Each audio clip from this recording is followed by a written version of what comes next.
David and Colleen, the golden couple everyone admired, had met at a raucous college party, their eyes locking across a room pulsing with music and laughter. That night, they had fallen hard and fast, the kind of love that poets wax lyrical about. Over the years, their bond became a fortress, unshaken by life's battering storms. But even the mightiest fortresses can crumble. Their spark, once a roaring blaze, had dimmed to a flicker. The daily grind, work pressures, and the numbing monotony of routine gnawed at the foundations of their marriage. Colleen, restless and seeking the thrill that once came so effortlessly, found herself captivated by the flirtations of a younger man. A dangerous game, but one she couldn't resist playing. David sat in the living room, lost in memories. He remembered their early days, laughter that echoed like music, dreams that soared high. Now, those memories felt like they belonged to another life. He watched Colleen, dressed to kill, getting ready for another night out. She looked stunning, a stark contrast to their increasingly casual and distant interactions at home. "Don't give me that look, David," Colleen said, slipping on her heels. "Women in their 40s often seek younger companionship." David, leaning back and swirling his drink, responded with a cold smile. "And often end up divorced." Colleen's eyes flashed with a mixture of anger and arrogance.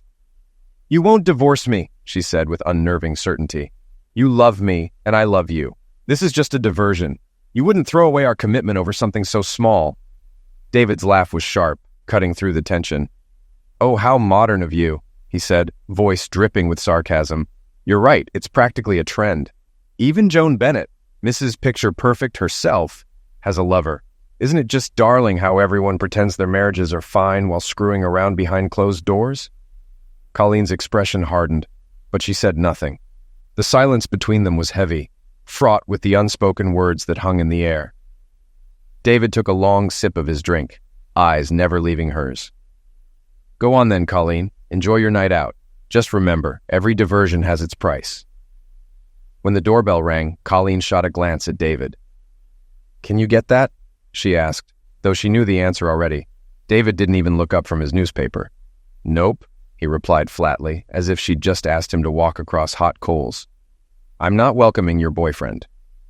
With a sigh, Colleen opened the door to Ryan, her 32-year-old date, waiting patiently on the porch. "Sorry about that," she said, gesturing towards the living room where David remained entrenched. "He's having a hard time with this whole thing."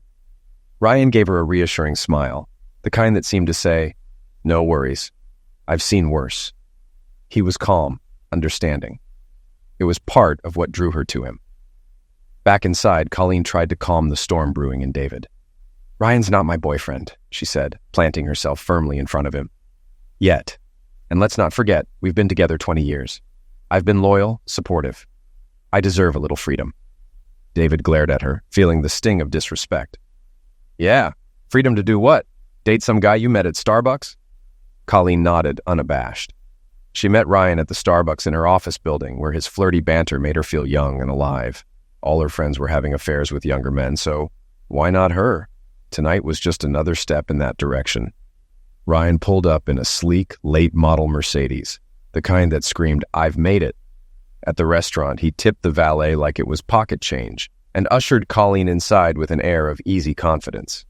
"I'm delighted you agreed to go out with me, Colleen. You're an incredibly beautiful woman." She smiled, appreciating the compliment but feeling the need to set boundaries. "Thank you, Ryan. I appreciate your attention, but I love my husband. I'm not leaving him." Ryan nodded, unperturbed. "All I wanted was an evening out with a beautiful, intelligent woman, and here we are." The evening flowed smoothly, their earlier coffee chats having laid the groundwork. After a delightful dinner, they hit a jazz club, swaying to the music. Ryan grew bolder, his hand resting on her thigh. She didn't mind. In fact, it was thrilling. Around midnight, they finally left the club. In the car, they kissed, a passionate, heated exchange that left Colleen breathless. But she pulled back. "I should get home." "When can I see you again?" Ryan asked, eyes glinting with anticipation. "I can't meet you every day. Maybe Sunday? Do you like the ballet? My cousin can get us good tickets." "I've never been, but I'd love to go. David isn't into artsy stuff. I'll meet you instead of picking you up at home." "What time?" "It's a matinee. Let's meet for lunch at 11 a.m. They settled the details and drove back to Colleen's house. She kissed Ryan goodbye, steeling herself for whatever awaited inside. To her surprise, David was already in bed, asleep.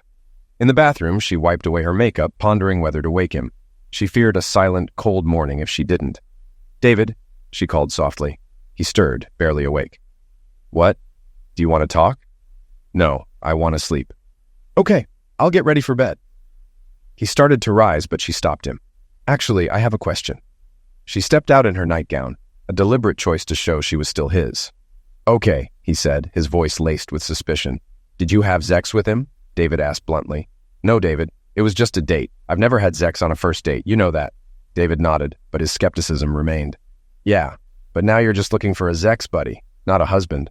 I thought maybe things had changed. Are you seeing him again?" "We're going to the ballet on Sunday and having lunch," David scoffed. "So this isn't supposed to affect us, but you're seeing him Friday night and Sunday afternoon, our usual time together." "Interesting." Colleen sighed, realizing he wasn't listening anymore. He lay down, turning his back to her. She finished getting ready for bed, hoping against hope that David would come to terms with their new reality. The next morning, Colleen wasn't surprised David was gone. She expected an adjustment period. She hoped he'd be back soon as she planned to spend Sunday with him. But as the day progressed, she realized he was avoiding her. Knowing he often worked Saturdays, she decided to check his office. She wasn't surprised to find his car there. After signing in at the security desk, she took the elevator to the 7th floor and went to David's office, as she had many times before. "Hello, David," she greeted. "Colleen, Oscar told me you were coming up." "What do you want?" David asked. "To spend time with my husband," she replied. "Really? Boyfriend busy today?" David shot back. "Stop being childish, David. You've never been the only person in my life. I see my friends every day," Colleen argued. "Unless you're having sex with them, it's not the same," David countered. "I'm sorry this is hard for you. I've tried to assure you that my actions won't affect our marriage or my feelings for you. I love you and want a long life together," she pleaded. "Then why are you doing this, Colleen? Is hurting me how you show love?" "You're being incredibly selfish," David accused. "I could say the same. My relationship with him is no more significant to our marriage than my friendships." "I don't understand your objection," she stated. "You can't even say his name. Keeping him anonymous doesn't make it less harmful," David pointed out. "You know, I don't recall the last time I went on a date with a friend, but I did with him last night and will again tomorrow. He seems more important," David continued. "As I said last night, these are the only times I can get to know him. I've never just jumped into bed with someone, even in college," Colleen explained. "Until you get to the screwing stage," David interjected. "Yes, I'll be discreet so you don't know when it happens, and I'll keep it separate from our time together," she assured him. "Great, at least you'll be discreet," David replied sarcastically. "Anything else?" Colleen winced but didn't protest, hoping to avoid further conflict. "I wanted to spend the day together," she added. "As I told you last week, the quarterly reports are due. I'm always here all day Saturday before compiling data. I expected us to spend Friday evening and Sunday together, but I guess I'm not a priority," David said bitterly. "Oh, David, I'm sorry. With everything going on, I forgot," Colleen apologized. "Whatever. I have work to do," he dismissed her. "It matters to me," Colleen insisted. "Okay then, how about we go to the coast tonight after I finish? We can have dinner at Devereaux's and spend the day tomorrow," David suggested. "Well, the ballet tickets are paid for. I'd feel bad canceling now," Colleen hesitated. "That's okay, Colleen.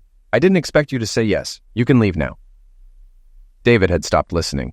She sighed and left, hoping it would go better. She thought he'd eventually be glad she was happy and accept her assurances. Her plan was to spend a few dates getting to know Ryan better before having sex, intending to meet him only when David was unavailable. She didn't want this to interfere with her marriage, but she wanted this. David didn't come home until nearly midnight, as was usual before quarterly reports. Colleen realized he knew she'd choose Ryan over a last-minute plan.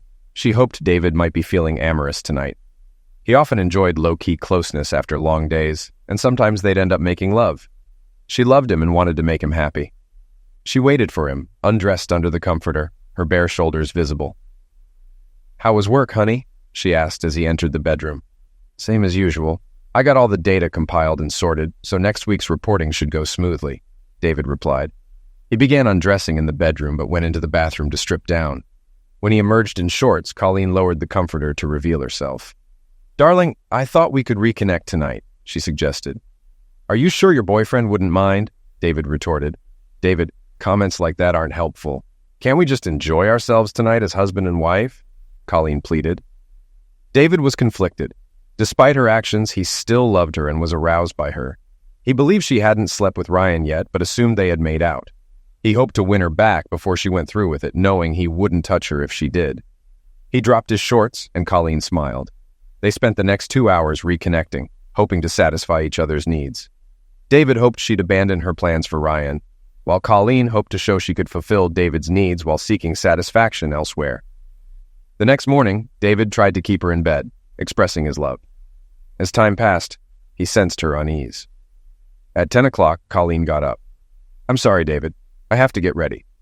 She chose Ryan over him again. "Sure."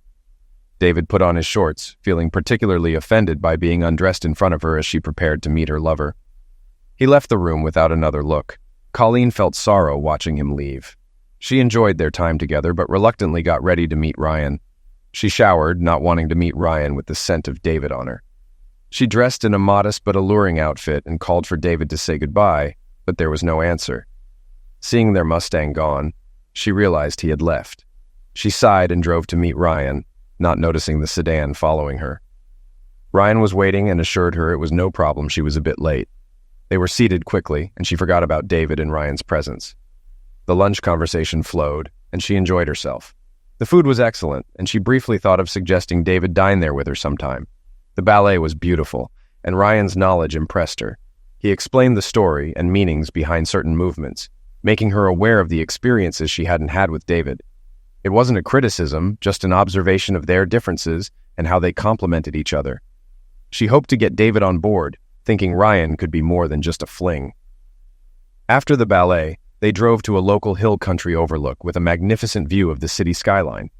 Colleen knew she wasn't the first woman Ryan had brought here, but didn't mind. "You're such a beautiful woman, Colleen. I feel lucky you're here with me," he said. "Then I guess we're both lucky, Ryan," Colleen said, as they started making out intensely.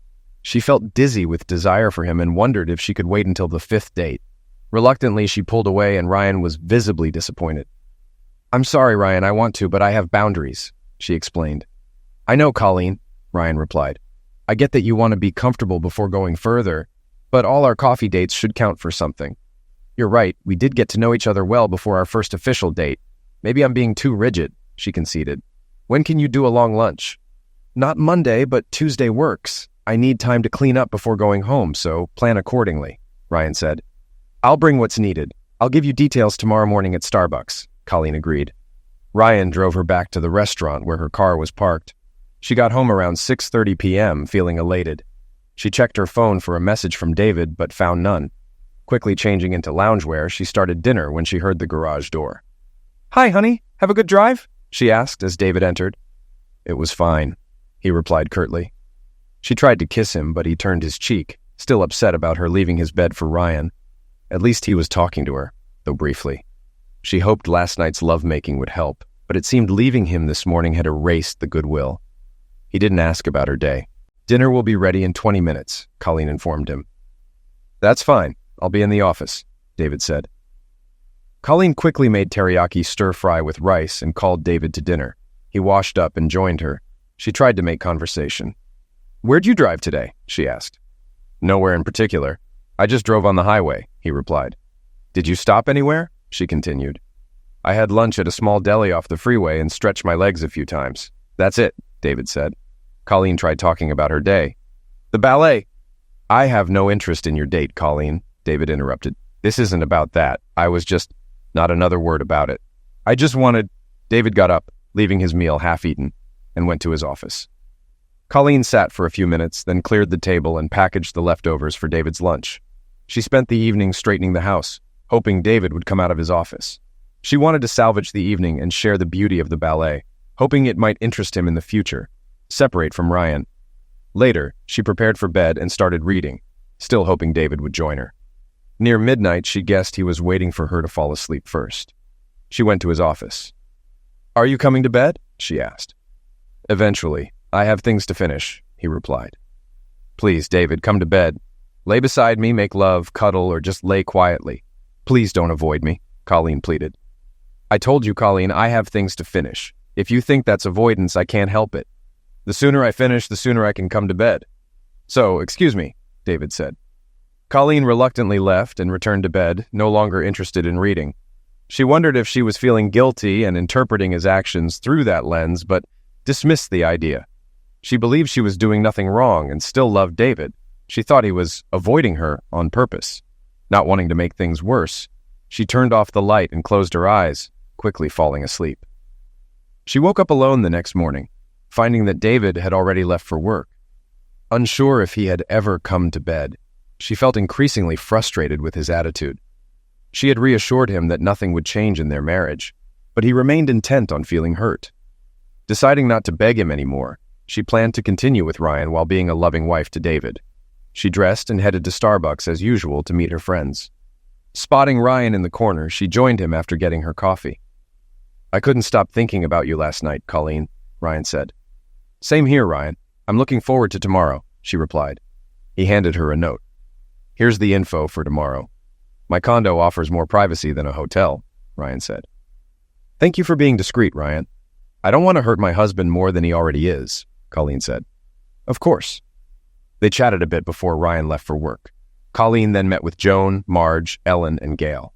Although she knew her friends had lovers, she hadn't shared her plans, fearing it might hurt David if it became public. That night, David greeted her warmly, and they had a pleasant dinner, avoiding the topic of Ryan. Colleen felt hopeful that David was starting to understand her relationship with Ryan wouldn't affect their marriage. She didn't realize he was trying to dissuade her from pursuing a lover. The next day, Colleen arrived at Ryan's condo with anticipation. As soon as she stepped inside, Ryan pulled her close, and they quickly became physically engaged. Within minutes, they were making love, and Colleen experienced an intense pleasure she hadn't felt in years. Afterward, they relaxed in each other's arms. "That was amazing, Ryan," Colleen said, breathless. "Better than your husband?" Ryan asked, a hint of curiosity in his voice. Colleen sat up and looked him in the eye. "My husband is off limits. He's a wonderful lover. If you turn this into a contest, I'm leaving, and it will never happen again. Clear?" "Of course. I meant no harm, just concerned about your satisfaction," Ryan replied quickly. She settled back into his arms. "It was very good. I enjoy being with you and look forward to more." They spent the next 2 hours in a more affectionate manner. Colleen appreciated Ryan's responsiveness and enjoyed their time together. Ryan found her to be a perfect fit for a long-term, mutually beneficial relationship with no intention of marriage. After nearly 3 hours, Colleen showered, using her own soap and shampoo, leaving them at Ryan's condo for future visits. With a final deep kiss, they said goodbye, and she drove home while Ryan returned to work. Colleen calmed herself as she waited for David. She checked herself in the mirror repeatedly to ensure everything was in place. If David didn't know about her meetings with Ryan, it would help smooth things over. When David walked in at 7:13 p.m., Colleen greeted him warmly with a hug and kiss. Initially, he responded, but then his arms dropped and she felt his body slump. Concern filled her face as she pulled away. "You had sex with him today, didn't you?" David accused. "What? David, why do you say that?" Colleen asked, trying to remain calm. "You're a creature of habit, Colleen, and I know those habits. A midday shower was common when we were younger and active, but not in recent years. Until today." "I haven't," Colleen started to protest. "The smell of your soap and shampoo is strong. The only reason is that you showered recently, likely to wash off being with him. I appreciate you not smelling like the other man, but it gave you away." He pushed past her and went into the office. "Damn it," Colleen muttered to herself. She thought her plan had worked and hadn't considered the strong scent. She realized she needed to rethink her approach. Sighing, she started dinner, making broiled chicken breast with carrots and linguine. She set the table and went to the office. "David, dinner's ready," she called. "I'm not hungry," he replied curtly. "You need to eat," she insisted. "I'll get something later. I don't want anything you cooked," David said. Suddenly not hungry either, Colleen packed up the food as leftovers. She hated wasting food, even though they were wealthy. She spent the evening trying to figure out how to see Ryan without David knowing. She never considered not seeing Ryan at all. She went to bed alone, falling asleep quickly, thanks to her satisfaction from being with Ryan. She woke at 4 a.m. to find David asleep at his desk. She shook him awake. "David, you can't sleep like this. Come to bed or go to the spare room. This is bad for your back. I know you're angry, but I still love you and want to take care of you. Please." David, disoriented, allowed her to lead him to their bedroom. As she began undressing him, he remembered the events and resisted. Stop, Colleen. David, I'm just trying to get you ready for bed. Please, just a few more buttons, she pleaded. Get your filthy hands off me, David said sharply. Colleen shrank away. David rarely raised his voice in their 25 years together. She sat at her vanity, trying to hold back tears. I'm sorry I raised my voice, Colleen, but you wouldn't stop. I just didn't want you touching me with hands that had been on another man's body, David said, his voice softer but still firm. David, I've showered and washed my hands, but I understand it's more in your mind. I'm sorry. I'll leave you to it.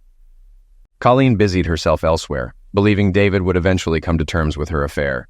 She never considered ending her relationship with Ryan. She saw it as a test of her resolve. After a while, she checked on David, who was asleep. She returned to bed and slept well. The next day, David worked late, informing her via text. She realized she couldn't do more to help him through this and knew what she needed to say next time they spoke. Thursday morning, Colleen was buzzing with anticipation to meet Ryan. They had discussed meeting schedules at Starbucks the previous morning. Mondays were out due to Ryan's busy schedule, and Colleen avoided Fridays and weekends to not infringe on her time with David. They settled on Tuesdays and Thursdays at Ryan's condo. The meeting with her friends felt endless, and when it finally ended, she hurried out, making sure to obey the speed limit. She arrived at Ryan's unlocked condo, where he was waiting on the bed. They skipped foreplay and had another intense 3-hour session. Ryan's flexible schedule allowed them this time. Though she would never admit it, she found Ryan to be a better lover than David due to his experience with many women. Afterwards, Colleen checked her phone and, finding no messages, assumed David would be home at the usual time. She drove home, showered thoroughly, aware this would tip David off, but she had a plan. She dressed in her loungewear and waited for David, who arrived just before 7 p.m. Good evening, honey. Will you be eating my cooking tonight? She asked. I'm fine. I grabbed something on the way home, David replied. You know fast food is bad for you, she admonished. Yeah, well, I'll be in the office, he said dismissively. David, I'd like to talk to you when you have a few minutes, she requested. Okay, he agreed and went to his office, closing the door behind him. Colleen worked on the fundraiser, but realized David wasn't going to start the conversation. She went to the office and knocked. David, can we talk now? She asked. I suppose, he sighed. Colleen sat down across from him. Honey, I love you very much. I don't consider my new relationship to affect our marriage, but I understand you do. This is something I need and want. I hoped you'd be more understanding, but I'll be patient. I'll be here every evening and weekend, hoping we can move past this. If you ignore me, I'll accept that, but still be here, she explained. So you plan to keep seeing Ryan? He asked. Yes, wait, she started. Did you think I wouldn't find out his name? David interrupted. I thought you'd prefer not to know. Also, I apologize for the shower incident on Tuesday. I'll start showering every weekday afternoon to avoid tipping you off. I won't be meeting him that often, but it will keep things consistent, she said. And this is your final decision? Nothing I can do will change your mind, he asked, his voice tight. I'm sorry, David, but no, she confirmed. Well, I appreciate your honesty, even if it's not what I wanted to hear. Is that all? He asked, clearly pained. I love you, David. I hope you can separate my love for you from my physical need that Ryan fulfills, she said softly. David smiled wryly and nodded ruefully. Colleen waited to see if he had more to say, then quietly left, closing the door gently. She had been anxious about the conversation, but was proud she managed it well. She believed David would understand how important this was to her and how little it affected their life together. Colleen spent Friday evening and the weekend at home, only leaving for short errands. She invited David to join her, hoping to allay his fears, but he declined. They spoke as needed, with no hostility but also no affection. She knew he needed time to adjust. She tried to initiate lovemaking on Saturday night, but David deflected her attempts. She remained hopeful, believing it was just a matter of time. Monday morning, David left early. Colleen suspected this would continue for a while, but hoped things would eventually return to normal. Midday showers were inconvenient, but a small price to pay to soothe David's feelings. She met with her friends and listened to their stories about their young lovers, thinking about Ryan and feeling her temperature rise. Gail noticed. Are you all right, Colleen? You're getting a little red, Gail asked with concern. I'm fine, just a little warm, Colleen replied, taking a sip of water and trying to focus on the stories again. After another cold Monday night with David, Colleen prepared for her Tuesday with Ryan. He met her at the door in a robe that quickly fell to the floor, and they had a passionate session. After 90 minutes, they relaxed in each other's arms. "I know your husband is off limits, Colleen, but how are things at home? Do you feel in danger?" Ryan asked with genuine concern. "Thank you for your concern, Ryan, but David isn't like that. He's having trouble adjusting and seems distant. He denies avoiding me," Colleen explained. "So you're still talking?" "That's a good sign," Ryan noted. "In short phrases, only as necessary. I've assured him I love him and made sure I'm there for him. It'll take time for him to see you're no threat to our marriage," she said. They spent another hour in tender lovemaking before Colleen left. She showered and bathed thoroughly, then read her book while waiting for David. He came home at 7:36 p.m. "Hi, honey. How was work?" Colleen greeted him warmly. "It was fine," David replied curtly. "Would you like dinner tonight?" she offered. "I had a late lunch. I'm fine," he responded. "Anything you'd like to talk about?" she inquired gently. "No, I'll be in the office," he said, turning away. "Okay, I'll be here if you need or want me," she added coquettishly. "Duly noted." The door closed softly and Colleen was alone again. She wondered how much of his office time was actual work versus avoiding her. Determined to give him space, she read her book, confident she was doing the right thing. For the next several weeks, Colleen continued to meet Ryan every Tuesday and Thursday, enjoying amazing and intense sex. Evenings and weekends with David remained civil but distant. Colleen offered dinner every night, and David always declined, spending his evenings in the office. She read, worked on charity, watched TV, or browsed the internet. Despite the loneliness, she believed she could have both a loving husband and an attentive lover, giving her strength to endure the lonely moments. After 3 months, Colleen noticed a change in David. While his schedule remained the same, he was coming home in a better mood, albeit a little later. They started having dinner together a few nights a week and sometimes watched TV or read together. Although they hadn't resumed lovemaking, Colleen believed this change signaled a shift in David's attitude. However, after another 3 months without physical closeness, their relationship felt more like that of roommates or friends, and she missed their lovemaking. That evening, Colleen decided to address the issue directly. "David, I appreciate your understanding about Ryan. I know it hasn't been easy," she began. "Well, you didn't give me much choice, Colleen," David replied. "I know, and I'm sorry, but I'm concerned about our lack of sex life. We haven't made love since I started seeing Ryan, and I miss it." "When might we take the next step?" she asked. "I haven't told you this, but I have no intention of having sex with you," David said bluntly. "David, that's ridiculous. I always make sure I'm very clean for you. There's no reason for us not to have sex," Colleen protested. "You made a choice and forced it on me. I can make choices too," David retorted. He got up and went to bed, leaving Colleen stunned. She hadn't expected him to cut off sex. She thought having a lover might spur him on, but now she had to rethink her approach. Colleen decided to ramp up the pressure indirectly. She had kept her distance, hoping David would come around, but now she would turn up the teasing. She would become more physical, wear skimpy clothing to bed, or sleep unclothed. She was determined to make it hard for him to resist. However, her plan failed. For 2 months she tried to entice David, but he didn't respond. It had been 8 months since they last made love. While Ryan met her physical needs, she missed the emotional connection with David and became frustrated. After another month, she decided to make the most of whatever David offered. If he wanted a sexless relationship, so be it. She would express her love in other ways and take what he gave. This decision set them on a new path. On a warm Wednesday morning, Colleen parked her Lexus outside David's building, picked up her purse, signed in at the guard's desk, and made her way to the 7th floor. It had been a while since she'd been there during the day, and she had forgotten how busy the office was. Terry, David's longtime receptionist, noticed her as soon as she stepped off the elevator. "Mrs. Lynch, it's good to see you again. It's been a while since you visited," Terry greeted. "Hello, Terry. Is David in his office?" Colleen asked, already walking that way. "Yes, ma'am, but please wait. They're working with confidential documents this morning, so I need to announce you." Terry picked up the phone and called David's extension.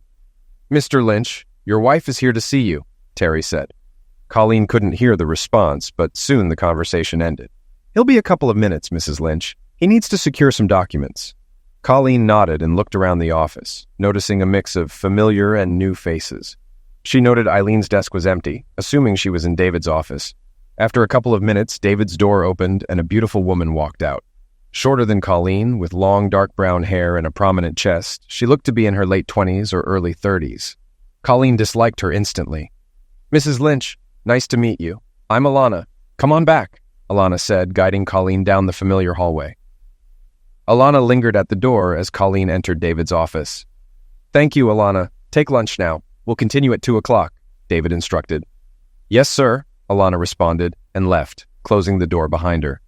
Colleen couldn't help but comment, "How does she manage not to tip over with those things?" David sighed. "I assume you didn't come here to insult my assistant."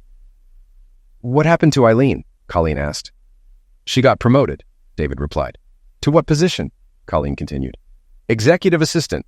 The job was getting too big for her and she needed to slow down. I created a position with less responsibility and no travel," David explained. "So that girl will be traveling with you?" Colleen inquired. "Yes, your jealousy is amusing and ironic, considering the circumstances." "Why are you here, Colleen?" David asked. "To take my husband to lunch," Colleen said firmly. "On a Wednesday?" David sounded surprised. "Yes, because I miss you, David. I wanted to spend time with you and show that I love you," she explained. "Fine, they opened a new Vietnamese place nearby. Let's go," David conceded. They walked mostly in silence, with a few comments on things they saw. Colleen held David's arm, and he didn't seem to mind. They were seated quickly, and the hostess greeted David by name, suggesting he was a regular. They talked about nothing in particular, and David suggested dishes for her to try. Colleen took his hand across the table, and he didn't pull away. "Do you believe I love you, David?" Colleen asked softly. "Love me? My kind of love doesn't allow for what you did, but your kind does." "At least you picked a decent guy," David responded, his tone tinged with sarcasm. "What do you mean? How do you know about Ryan?" Colleen was taken aback. "I had him investigated. I know you go to his condo every Tuesday and Thursday. I noticed you came today to not miss your time with him. But at least he's not a con man or gold digger," David said coolly. "He's not like that," Colleen defended. Famous last words. "But you're right. He seems to be in it just for the Zex," David remarked. "David, let's change the subject. I came to spend time with you and talk about us," Colleen pleaded. "What us, Colleen? We're more like roommates than husband and wife. We haven't made love in nearly a year," David pointed out. "Your choice," Colleen interjected, and David smirked. "Yes, my choice. You chose to cheat on me. So, no Zex, and our time together is just watching TV or being in the same room. That's why I'm here today. I'm not happy with this, and I want to change it. I have no intention of giving up Ryan, but I want our time to be meaningful," Colleen explained earnestly. "That's what you don't get, Colleen. As long as you're seeing Ryan, this is the most it can be," David countered. "I don't accept that, David. Our marriage can be the same. My time with Ryan doesn't affect my time with you.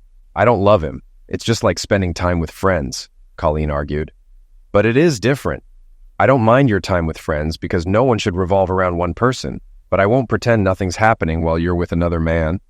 There were 2 people in our marriage. Now there are 3. It's not the same and never will be. Saying you don't love him and just use him for Zex makes it worse. What does that make him? A toy?" David questioned, his voice rising with frustration. By the end of his rant, David's voice had steadily grown louder, and Colleen's attempts to calm him were in vain. When he finished, he took out his wallet, placed a $50 bill on the table, and stormed out. Colleen quickly gathered her things, whispered apologies to those around her, oblivious to their disapproving looks, and hurried out of the restaurant. She glanced towards David's office, seeing him walking away in a hurry, knowing she couldn't catch up. So, she took her time and walked to her car. She struggled to hold back her tears until she got into the car, but once inside, she broke down crying. She couldn't understand why her relationship with Ryan was affecting her marriage. Joan and the other ladies had lovers and were still happily married. Why was it so difficult for her? She thought about discussing it with her friends, but decided against it for now. She didn't want them to think she had failed at something they managed so well. She went home and took her usual afternoon shower, not wanting David to think she had gone to Ryan for comfort. She hoped to continue the conversation calmly after David had cooled down, so she took some time to make herself presentable. The reality was that this issue had to be addressed. They couldn't continue as they had been. David came home late, around 9 p.m. He had the courtesy to let Colleen know he would be late, so she made herself dinner and did some light cleaning to keep busy while waiting for him. "David, can we talk, please?" Colleen asked as soon as he walked in. "I don't know what else there is to say, Colleen. You've had an affair despite my objections, and it's been going on for nearly a year. You think the problem is my objection, not the affair itself? We won't agree, so what's the point of talking again? David replied, his voice heavy with frustration. Yes, I understand that, but I still believe we could be more than what we are. We've been together for 25 years. Surely we can be more than this, Colleen pleaded. We are what we are because of your affair, Colleen. It doesn't make sense, David countered. David, Joan, Ellen, Gail, and Marge all have happy marriages with lovers on the side. Why can't we do the same? She argued. David silently laughed, then motioned for Colleen to sit down. I spoke to their husbands when this started, except Wendell. His affairs are well known, and everyone knows he cheated on Joan first. But I spoke to the others. About what? Colleen asked, confused. Initially, I hoped you'd get this out of your system. I let you go on your dates and even meet Ryan for your afternoon trysts a few times. But after the second time, you made it clear you planned to keep seeing him. So I sought advice from the happy husbands to see how they managed. If they accepted it, maybe they could offer pointers, David explained. Oh, David, that's sweet. Did they give any advice? Colleen asked hopefully. They did, and I've applied many of them, David said, watching Colleen's reaction. Colleen was confused, as she hadn't noticed any changes David had made to strengthen their marriage. Like what? She asked. Did you know that only Rick and Gail continued having sex once Gail took a lover? David began. What? Colleen exclaimed, shocked. Joan started her affair in response to Wendell's infidelity. When Wendell found out, he stopped being with her altogether. It didn't affect him much, David continued. I don't believe it. Joan always says they're happy, Colleen said, shaking her head. She's saving face, Colleen. They spend little time together only for public functions to appear happy. They have separate bedrooms and communicate via texts and emails, David explained. That can't be true, Colleen protested. Marge was next. She and Norm didn't have much of a marriage to begin with. Nothing bad, just indifferent. When Marge heard about Joan's affair, she did the same. Their marriage didn't improve, but they're still married, and Marge is happier, David added. But Marge always praises their marriage, Colleen said, still in disbelief. Probably like Joan. She wants everyone to think everything is great. Image is crucial for older, wealthy women, Colleen, David pointed out. But they're my friends. They'd be honest with me, Colleen insisted.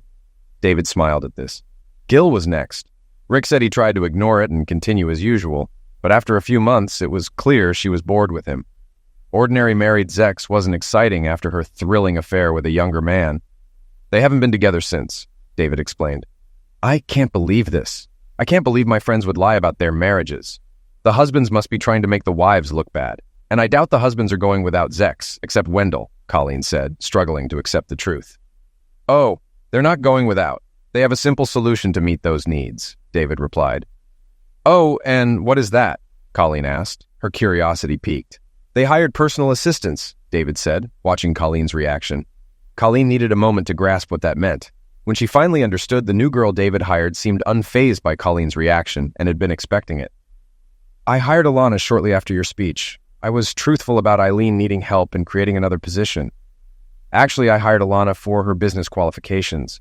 She has a business degree and came highly recommended for her skills. For the first couple of months, everything was very professional between us, David said, ignoring his wife's jab. Her job requires us to spend a lot of time together, and we got to know each other well. After a couple of months, I opened up to her about what you were doing. It was such a relief to unburden myself. I felt like a weight had been lifted, David explained. That must have been when I noticed your mood improve, and to think I believed you were coming around, Colleen said, a touch of bitterness in her voice. After that, no topic was off limits. We shared almost everything about ourselves. We've become very close, David continued. When did you start sleeping with her? Colleen asked bluntly. Just a couple of months ago. Unlike you, I'm not the type to jump into bed with someone I met in a coffee shop, David replied, his tone sharp. Colleen winced at the insult. Things had been building for some time. We developed an easygoing relationship with lots of flirting and some innuendo. I was confident she was attracted to me by her actions, light touches, standing close, things like that. And I was certainly attracted to her. One night, we stayed late to finish a project. I didn't feel like going home, and she lives alone, so she had nowhere to be. I pulled out a couple of beers, and we drank and talked. We were right next to each other on the leather couch in my office, David recounted. Jesus, David, we did it on that couch, Colleen interjected, her voice rising. David just smiled. Okay, I think I've heard enough, Colleen said, trying to maintain her composure. Sorry. Anyway, that was the start. I figured if you could do it, so could I. But I always do it when you're busy. You purposely stayed late to do it, David added. Like I said, Colleen, we're basically roommates now. You made a choice, and I made mine, David stated matter-of-factly. It's not the same, David. My time with Ryan didn't interfere with my time with you. You can't say the same, Colleen argued. True, but the circumstances were different. You went outside the marriage first. I just responded. The truth is you were considerate since you were the first one. Despite my objection, I appreciate that. But frankly, I didn't think I owed you much consideration, David replied, his tone cold. Colleen was hurting. She couldn't get the image of her husband with Alana out of her mind. For the first time, she realized how her relationship with Ryan, despite the boundaries, affected David. She had assumed it would be out of sight, out of mind, but it wasn't. After a few minutes, David spoke again. There's something else I need to tell you, Colleen, David said quietly. What's that? She managed to whisper. Alana's pregnant, about 2 months, David revealed. Colleen's eyes widened and she gasped. As if things weren't bad enough, it just got worse. It's yours? She stammered.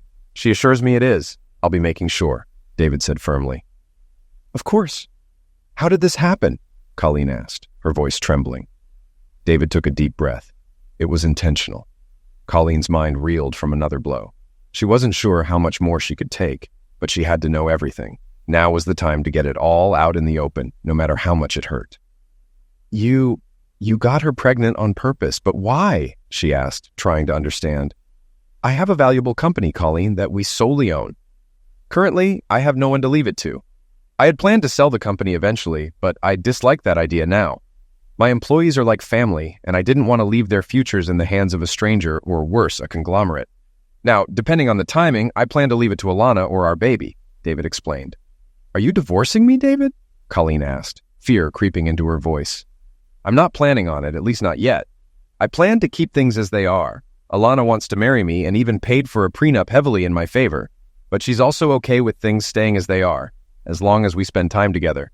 So the status quo is you can keep seeing Ryan, and I'll have Alana, David said. This was Tia. Maybe she was naive, but Colleen never expected things to turn out this way. She stood up and picked up her purse and keys. David, I need some time to process all of this. I'm going to take a drive and might be very late. I'll keep in touch by text, so you won't worry, Colleen said, her voice steady despite the turmoil inside her. Colleen left the house and drove aimlessly through the city. How had things gone this far? Her husband had a lover who was young, beautiful, with a dark complexion and long, wavy dark brown hair. She assumed Alana was Hispanic but wasn't sure.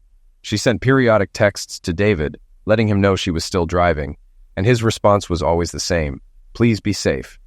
It gave her some comfort that he still cared about her well-being. She finally arrived home around 2 a.m. and walked wearily into the house. David was asleep, but he had considerately left her bedside lamp on. She went into her closet, changed for bed, and found David awake and sitting up when she emerged. Are you all right, Colleen? David asked, concern evident in his voice. Yes, David, I'm fine, but I'm tired. Let's get some sleep and talk tomorrow, she replied. She climbed into bed and slept. They never got around to talking the next day, mostly because there wasn't much else to say. David went to work and Colleen met with her friends. She thought about canceling her afternoon with Ryan, but didn't, and in the end was glad she went through with it. He immediately noticed something was wrong, and instead of an afternoon of Zex, they talked. When they did have Zex, it was gentle and slow. The next few weeks passed quickly, with Colleen now aware of David's relationship with Alana. David stayed late at the office more often. While she understood, it still hurt Colleen's feelings, and she found herself feeling unwell, spending several evenings entirely in bed. She'd never had a sensitive stomach before, so she took this as a sign that the state of her marriage was deeply affecting her. She finally decided to see a doctor. Colleen Conyers-Lynch stepped off the elevator on the 7th floor of her husband's office building and headed straight for his office. Terry, the receptionist, tried to stop her, knowing that her boss and Alana were in there alone and potentially in a compromising position. Mrs. Lynch, wait, Terry called out. Colleen turned to Terry, whom she had always liked, and gave her a gentle smile. It's all right, Terry, I already know about them, but thank you for your kindness and concern. Terry could only watch as Colleen continued down the hallway to her husband's office. She entered without knocking, finding Alana on her husband's lap. The sound of the door drew their attention, and both heads turned in unison. Alana quickly jumped off his lap and ran into David's private restroom. "Colleen, what on earth are you doing here?" David demanded, shock and annoyance in his voice. "We need to talk, David," Colleen said, as Alana emerged from the restroom. "It couldn't have waited until tonight?" David asked, exasperated. "It could have, but I wanted to do it here since it concerns Alana as well. Shall we sit on the couch?" Colleen suggested. They all sat, with Colleen on one end, David on the other, and Alana perched on the armrest behind David. Colleen extended her arm, handing David a file folder. "What's this?" David asked, taking the folder. "I'm divorcing you," Colleen said calmly. The look on his face was priceless. Were it not for the seriousness of the situation and the pain she felt, she would have found it amusing. "You're divorcing me?" David repeated, incredulous. "Yes, David. I think you'll find the terms agreeable. I've not asked for any part of the company, though I added a little extra in the cash settlement to make up for it. But it's nothing you can't afford," Colleen explained. David glanced through the terms outlined in the filing and saw nothing objectionable. In fact, it was probably less than the court would have awarded her. The settlement wasn't the problem. The only question David had was why? Or rather, why now? "For a couple of reasons, David, but mostly because I love you," Colleen said softly. "You'll have to explain that," David said, his tone confused. "I've loved you since I first met you at Sheila Mullen's pool party when we were 17. We've been together for more than half our lives, almost 26 years. And I want you to be happy. I made a bad choice and damaged us beyond repair, so I'm setting you free to be happy with Alana and your new baby," Colleen explained. Colleen smiled at Alana as her face lit up with the news that she'd get to marry the man she loved. David was more shocked than anything else. "What about you, Colleen?" David asked, still trying to process everything. "Oh, your generosity will more than take care of me for the rest of my life. I'm embarking on a new period of my life, and I'm a little scared. It's exciting," Colleen replied. "Lots of women live alone, Colleen. I'm sure you'll be fine," David said dismissively. "Actually, that's not what I meant. I won't be alone for long. It seems I've gotten myself pregnant," Colleen revealed. David's jaw dropped, and Alana's eyes widened in surprise. The room fell silent as they absorbed the news. The folder of papers hit the floor with a thud as David looked at his soon-to-be ex-wife in shock. They'd never had kids together, preferring their freedom. They had enjoyed living child-free, but now, as their marriage was ending, they were each embarking on a new adventure. Parenthood. "It's Ryan's," Colleen clarified. Even as he said it, David realized what he implied since he hadn't had sex with his wife in months. It had to be Ryan's. Unless Colleen had another lover, he had no desire to hurt or insult her, and was relieved when she took the question in stride. "What kind of woman do you think I am?" Colleen asked with a lighthearted tone and a bit of a chuckle. "Oh, I guess we know the answer to that, don't we? Yes, it's Ryan's."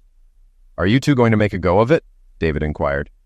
"Ryan is, and always will be, a bachelor. We would never work out, and I don't love him anyway. To his credit, he hasn't denied it and has been very agreeable about child support. I won't need the money, of course, but it's the principle. He's even said he plans to make an effort to be a good father, though he has doubts about his ability," Colleen explained. "You're keeping the baby," David stated. "Your generosity will allow me the freedom to raise my baby. Plus, I plan to have a full-time live-in nanny, which you will be indirectly paying for. That's why I wanted to keep the house," Colleen responded. "I did notice, which rather surprised me, but I wasn't going to argue. You know how much I love that house, and I want to raise my baby there. I think it'll be a good size for us and the nanny," Colleen added. "I think you're right. I must say, Colleen, I never expected this, but it makes sense." "Do your friends know?" David asked. "Oh, yes. We had a serious talk about their nonsense and lies. They felt bad for leading me down that path, but I assured them it was my choice. They finally admitted the truth, but I'm still the only one going for a divorce, so I guess that's a point in my favor. You know, if you ever need anything, you can call me," Colleen said. "I know, but it's time I stood on my own 2 feet. I went from Dad's house to college to your house. I promise I'll call if I need to, but I plan to do it myself," David assured her. With that, Colleen stood up, and David and Alana did the same. Colleen hugged them both, then turned and walked out the way she came.